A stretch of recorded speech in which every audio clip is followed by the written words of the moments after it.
the young, they'll be back here in the morning. Hi, welcome to our new research initiative based in the Department of Classics and Ancient History at the University of Durham. Classics and Class in the North East is a project bringing classics and communities together. Now, in an area with a history of poverty in terms of the availability of formal classics education, we aim to foster an awareness of the rich history of working people's interest in the ancient Greeks and Romans within the area. What we want to do is facilitate events that make it possible to share and celebrate this knowledge and to build on the new contacts and activities and events that emerge to make the classical world much more accessible and relevant in the North East in the 21st century. The project comes at a really exciting time for classics in the region. There's a new PGCE in classics at Durham University. The campaign Advocating Classics Education in the State School Sector, which was founded by me and Dr. Arlene Holmes Henderson a few years ago, has actually transformed the subject and has transferred to Durham. And the new Hadrian's Wall branch of the Classical Association, of which I'm president, has also just been established. But this project, although allied, is slightly different. 20 years ago, when I was first teaching in the Durham Classics department, I became increasingly aware of and impressed by the really strong local traditions of engagement with the ancient world. And that wasn't just through the visually obvious remains here and hereabouts of Roman Britain. It was also the evidence everywhere for autodidacts who'd educated themselves about the Greeks and the Romans. They'd had publishing houses and they'd had amateur dramatic societies.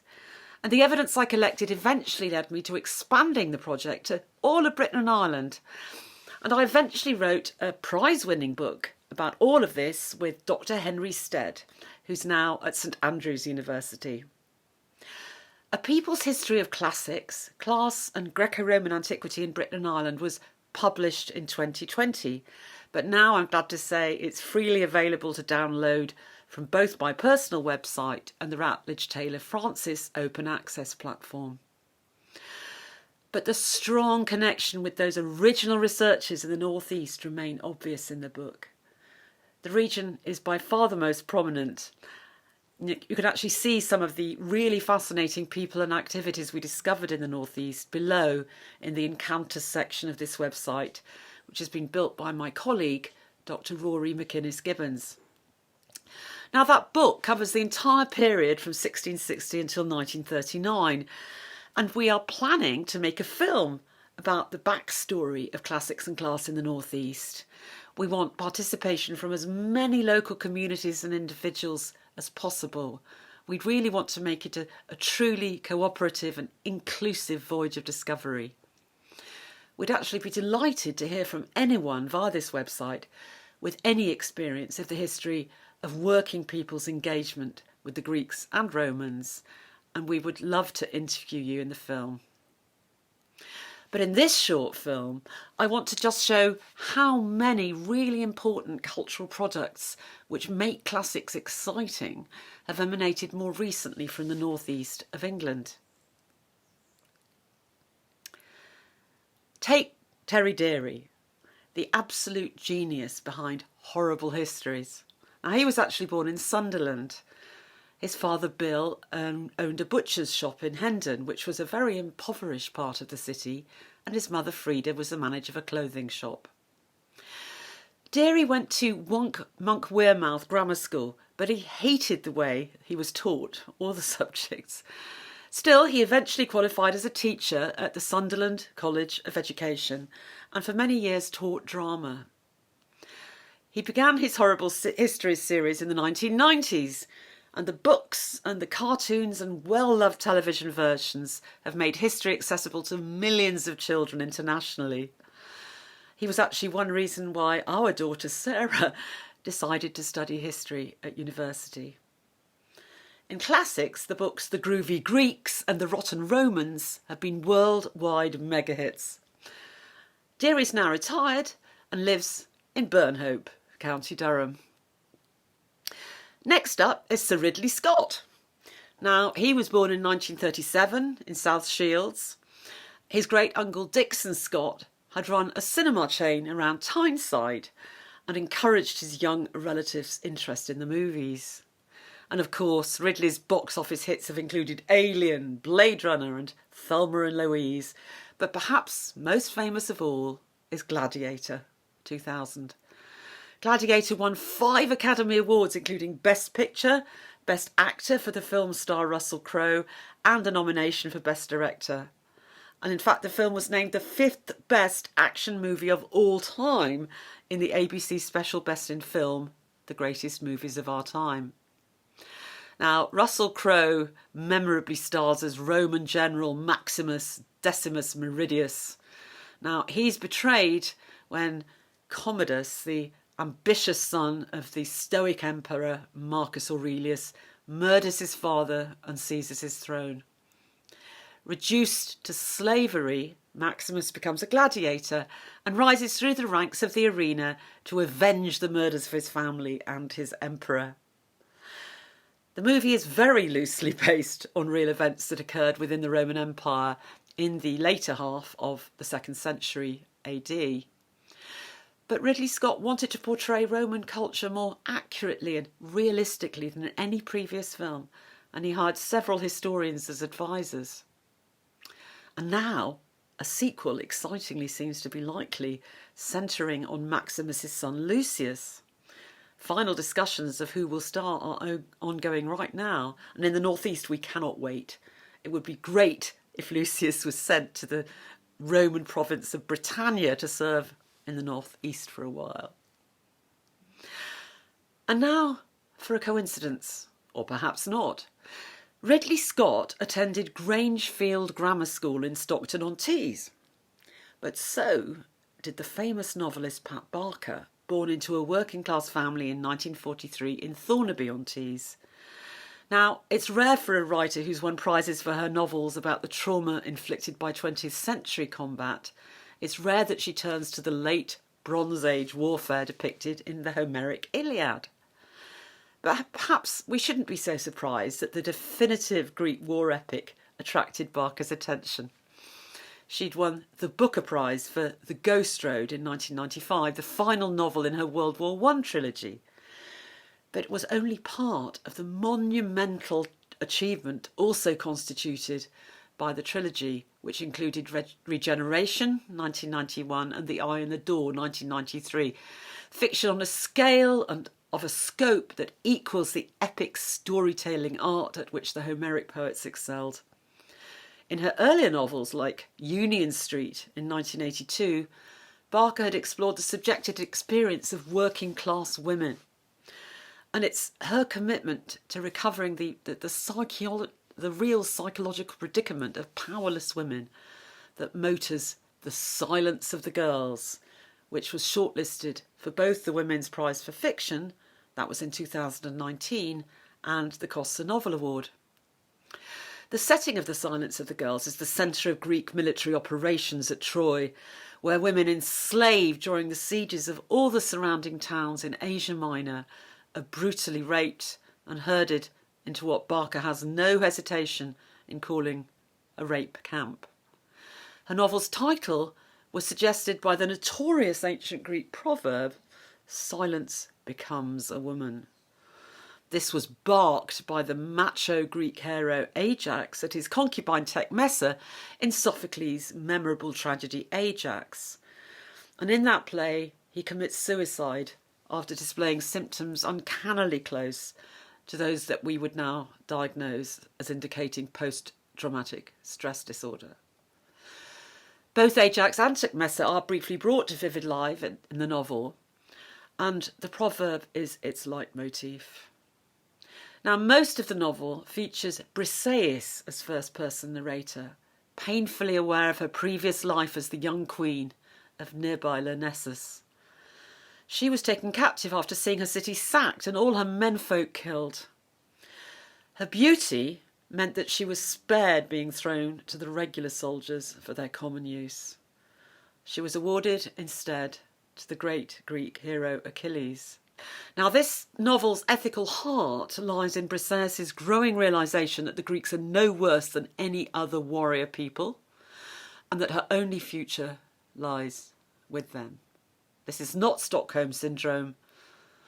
It's merely a pragmatic woman's response, a rational response to a situation in which she's entirely powerless. And because Patroclus is consistently kind to her, she begins to love him, and in due course even accepts that Achilles has certain virtues. At the end, she's not even without hope. Her will to survive is rewarded, and her future has now been followed up in Barker's just as successful sequel, Women of Troy. It's a really northern Iliad. But an equally heavyweight novelist, Barry Unsworth, was a third to attend the same school that we're talking about when it was still Stockton Secondary School. Unsworth was born into a mining family in Wingate, and his family had tragically lost several men in mining disasters. But unusually, he studied some Latin and Greek when it was still occasionally available, even in the northern state school sector. Now, his classics-inspired books are many, including the marvellous semi-factual Crete. But the most important and widely read is probably The Songs of the Kings, 2002, based on the tragedy Iphigenia in Aulis by Euripides, Aeschylus' Oresteia, and, again, the Homeric Iliad. Unsworth saw the Trojan legend as a series of tragic events created by spin doctors, especially Odysseus. He was motivated, he told me, by his horror at the rebranding of the Labour Party by the then British government, especially by Tony Blair's lieutenants, Peter Mandelson and Alistair Campbell.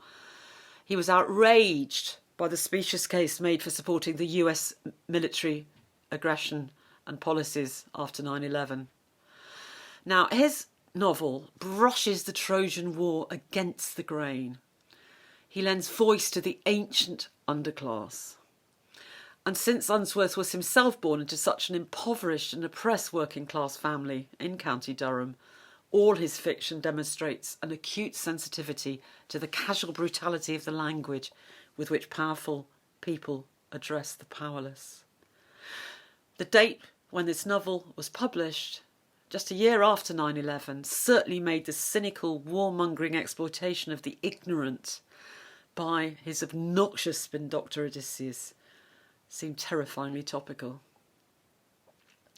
Now, when I corresponded with Unsworth before his sad death, he told me that he became fascinated with the myth of the cursed family of the Atridae when he saw the Tony Harrison, Peter Hall National Theatre Oresteia by Aeschylus in 1981.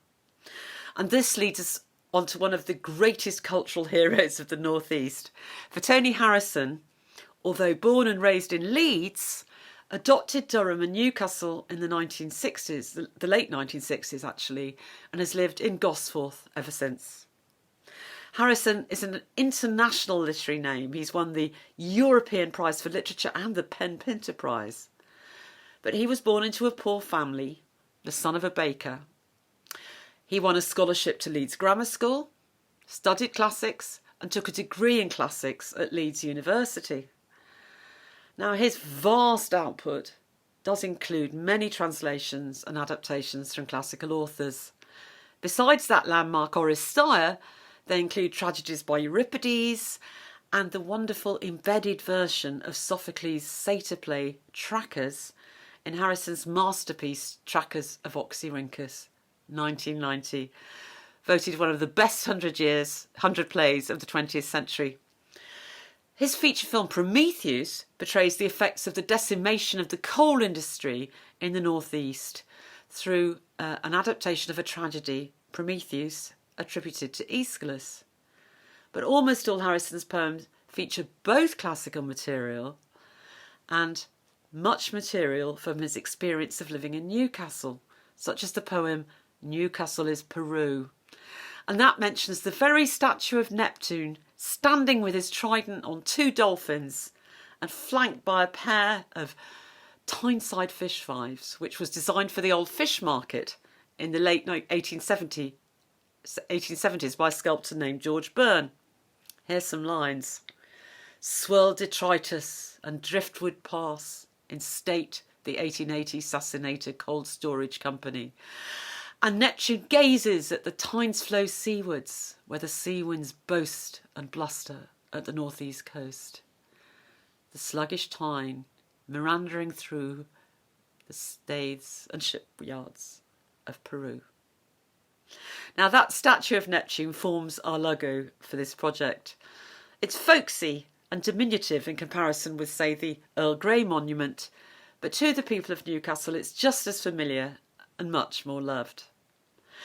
The building was converted into a cold storage facility and is now a nightclub. One of the most striking features of Trackers of Oxyrhynchus was the amazing chorus of clog dancing satyrs with northern accents who enlivened the play with their bravura dance routines. And this brings us to the last of the modern northeast connections between classics and class. That's the play, movie and musical Billy Elliot by Newcastle-born Lee Hall, who's sadly no relation to me. Lee met Tony Harrison when he was growing up, and he's been a main champion of the great old man's poetry. And Hall told me, and he said it in print, that it was the clog dancing yet elegant satires of Trackers that inspired him to choose a talent for dance for the plot of his film about the working class boy during the miners' strike, a boy desperate in Easington to learn classical ballet.